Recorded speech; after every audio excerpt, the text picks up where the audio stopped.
तो सबसे पहले इस कार्यक्रम के जो मेन सूत्रधार है, यहाँ की जो भी टीम रही होगी, उन्होंने जो 3-4 दिनों से मेहनत कर रहे हैं, लगातार महीने भर से अलग अलग गांव में जाकर बैठक कर रहे हैं, तो उनका मैं सबसे पहले धन्यवाद देता हूं।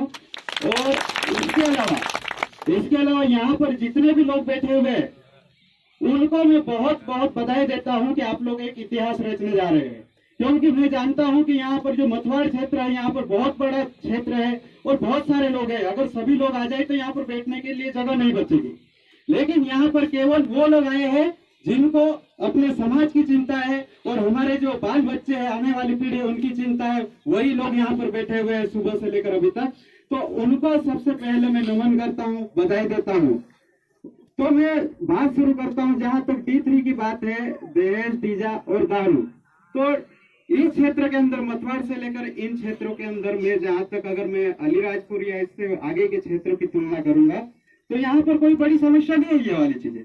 मेरा मानना है किसी गांव में 15,000 का दे जाए, हमारे में नर्मदा के किनारे रहने वाला हमारे गांव में 30 तक है, तो 15,000 30,000 ये है। और बहुत से जो ज्यादातर गांव में ऐसे सामाजिक आयोजनों में दारू तो पहले से ही बंद है, स्प्राइट या फिर थम्स अप, कोको कोला ये लेकर जाते हैं। तो मेरा तो मानना यह है कि स्प्राइट और कोको कोला भी उतनी घातक है जितनी दारू है, तो उसका भी प्रयोग बंद होना चाहिए। अगर आप चाहिए गर्मियों के दिनों में शादी होती है, हमारे यहाँ नींबू पानी का इस्तेमाल कीजिए ना, सबसे बढ़िया तरीका है।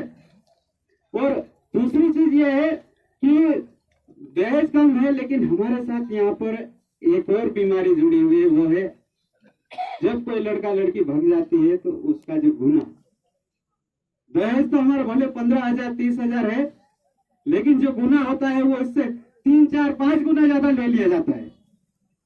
कभी भी ये इस तरीके की जब भी लड़का लड़की भग जाएगी या समझौता के लिए बैठेंगे तो बस यही बोलेंगे कि दहेज तो हमारे जो चल रहा है वही लेंगे, लेकिन हमारी लड़की भग गई, हमारी इज्जत चले गए, तो हमको गुना तो लगेगा।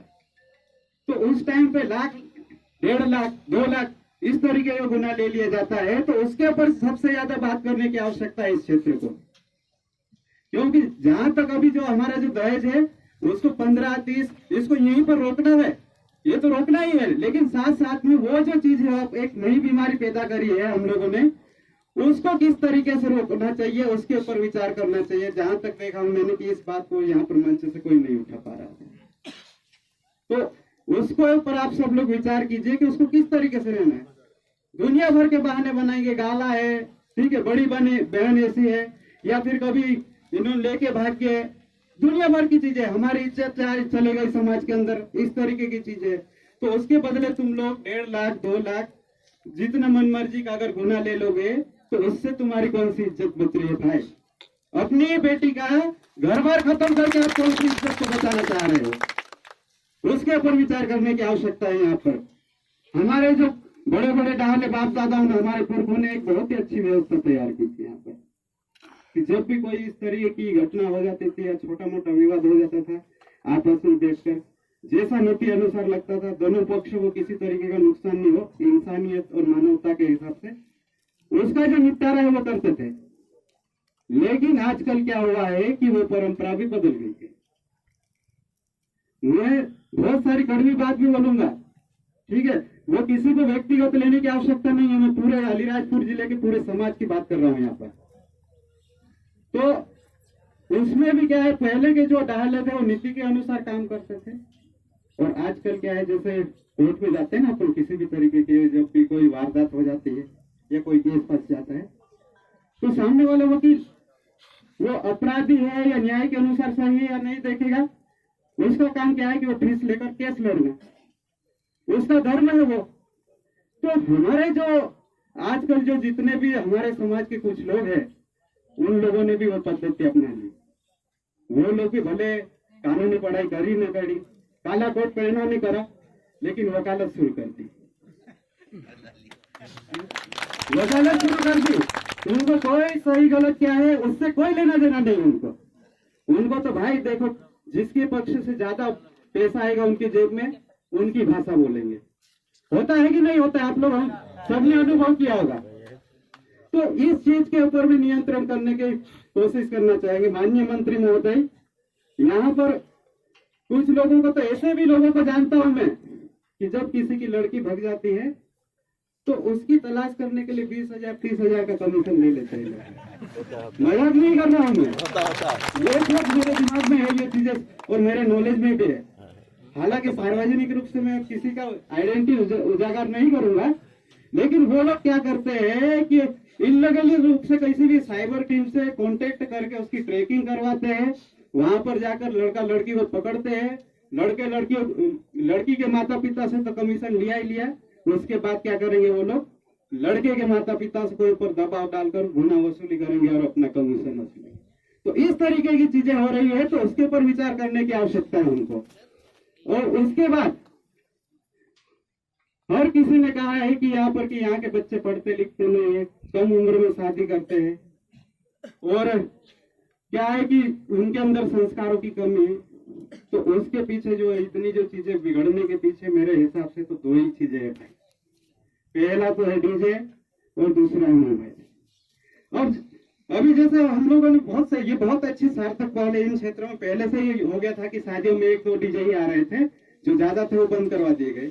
लेकिन अभी क्या है कि एक ही डीजे लाई गया, लेकिन वो बड़ा होना चाहिए, 50,000 60,000, यानी कि और जो सक्षम व्यक्ति होगा वो तो 1,00,000 1.5 लाख का डीजे भी लाएगा। और उसके ऊपर क्या है कि रात भर नाचना शुरू कर देगा। अपन ने 10 डीजे बंद करवाने से क्या मतलब रहा, तुम उसी कीमत का फिर तुम एक बड़ा डीजे लेकर आ रहे हो, तो बात तो वही की वही जा रही है ना। जब सरकार ने बोल दिया है कि लिमिट साउंड में ही डीजे बजना चाहिए, तो हमारा जो पिकअप में जो 3-4 स्पीकर वाला जो डीजे है उससे भी काम चल सकता है कि नहीं चल सकता है? हाँ? मानता हूं कि आप लोग थक चुके होंगे, लेकिन थोड़ा सा मैं जो मेरे विषय है उसके ऊपर थोड़ी सी बात रखना चाहूंगा, अगर मंच इजाजत देगा तो। अब उसके बाद जब डीजे के ऊपर जो बजने वाले गाने हैं, है ना, गाने आप लोग सबने सुने होंगे, बुट की तारा 10-15 लाड़े हो, है ना। उसके बाद और वो जो सामने से फिर लड़की बोलेगी मारा 10-15 लाड़े हमारी सुर भरी जवानी। अब ये वाले गानों के ऊपर दिन रात हमारी युवा पीढ़ी नाचेगी तो उसकी मानसिकता के ऊपर क्या असर पड़ेगा, सोचते हो कि नहीं? वो क्यों नहीं 10 साल 15 साल 12 साल की उम्र में फिर वो लड़की भगेगी, लड़का भागेगा ना।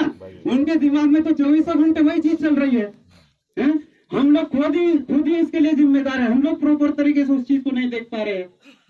तो उसके ऊपर भी विचार करना चाहिए कि डीजे लिमिट आवाज में बजे, और उसके ऊपर जो गाने हैं जो बज रहे हैं उसके भी ध्यान रखा जाए।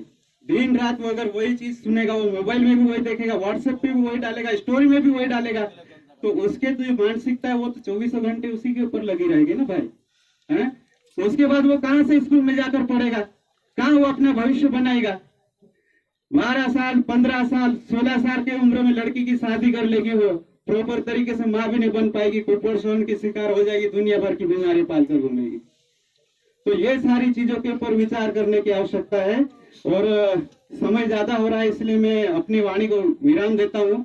इस मंच से बोलने के लिए मुझे मौका मिला, तो इसके लिए आप सबका आभार व्यक्त करता हूँ। धन्यवाद।